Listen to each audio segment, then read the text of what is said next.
Vuyo Nono, Mrs S. Besivuyisana nawe nomyeni wakho kwezi veki ziphelileyo and ke ngoku thina sisafuna uvuyisana nani kude kuyovalwa kuyoklozwa. Bekumele uba nisekwi-honeymoon phase nomyeni wakho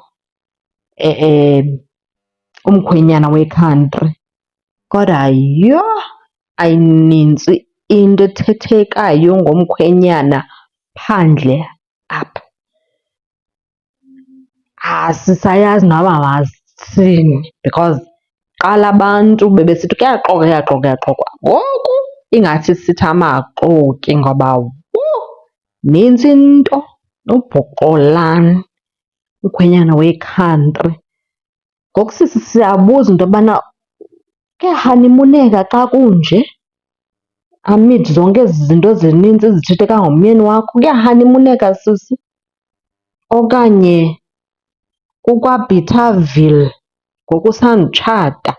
Ngoba kaloku ngokwesiNtu utshatile.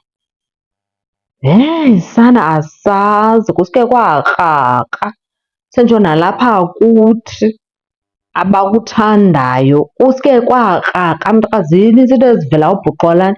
Ingathi ke nikhe nifumane ithuba lohlala phantsi mntakabawo kuhlambulukwe so that xa zisithi gqa ezi zinto ungathi ngqa because ziyothusa heshe heshe. Every other week it's like yho kukhuza izinto zomyeni wakho sisi.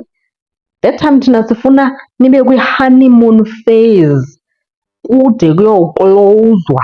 Kodwa asazi Nono, kuyahanimuneka sithandwa sam? Because ngoku abantu bathi uphume kwiChiwawa wayongena kwiBhere Lavi. Yho ha-a sana thina siyahlabeka zezi zinto ndoxelela sisi. How much more kuwe ke kootitsha? Ngoba thina sikude le, xa siyazithanda izinto zabantu, sikude le kwezi zinto zikabhuqolane umkhwenyana wekhantri. Wena usondele kakhulu kwezi zinto nana. Uthi lay low ke bhabhava, uthi lay low makoti so that ungazuba uphendulana nezinto ongazaziyo because anyway zizinto before wena ube khona epikitsheni. Yho inintsi sisi into ngobhuqolane, inintsi into ngomkhwenyana wekhantri. Kodwa ke sisi sithi strength to you. Besisafuna uba sibe sicula u-congratulations ntontontoni, sibe sisavuyisana nawe toti kude kuyovalwa kuphele u-2025 wonwabile. Kodwa ngoku kufuneke sithi strength to you sisi, ngoba kaloku xa kuthetheka izinto ezinintsi ngomyeni wakho awusoze nawe ungachaphazeleki, uyandastenda?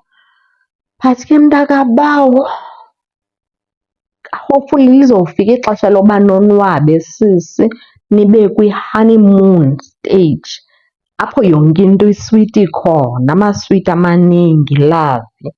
Yho sana abanye bathi ke ngoku i-healing no-move on are two different things. Bathi bekumele uba wena usese-healingville not e-honeymoonville okanye into engathi yi-honeymoonville. Eyi andiyazi sisi, hayi andiyazi, ndibukele ngoku ndisi-spectator. That time ndifuna usapota ndithethe into ezininzi but ha-a sana ndithe cwaka ndithule. Kodwa ndiyawucinga into yobana uvuyo xa kunje unjani, unjani uvuyo? Hayi sisi, yanga impilo yakho ingagcwala luvuyo Nono in the midst of trials and storms. Uvuyo that surpasses all understanding. Enkosi ke love, yiva sharp.